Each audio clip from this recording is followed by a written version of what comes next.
आज अजितदादांनी ज्यावेळेस आपलं बजेट जाहीर केलं त्यावेळेस बजेटमध्ये AI इन ॲग्रिकल्चर अशा प्रकारचं त्यांनी घोषणा केली।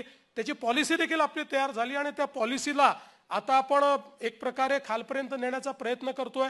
शेवटी आपण बघा, ज्यावेळी छोटीशी गोष्ट, ज्या छोट्या छोट्या गोष्टी आहेत, हे जे छोटे छोटे बदल आहेत, हे बदल अडॉप्ट करणारे एक जनरेशन तयार करण्याकरता मला असं वाटतं की पुढची 25 वर्ष आपल्याला त्या ठिकाणी निश्चितपणे घालवायची आहेत।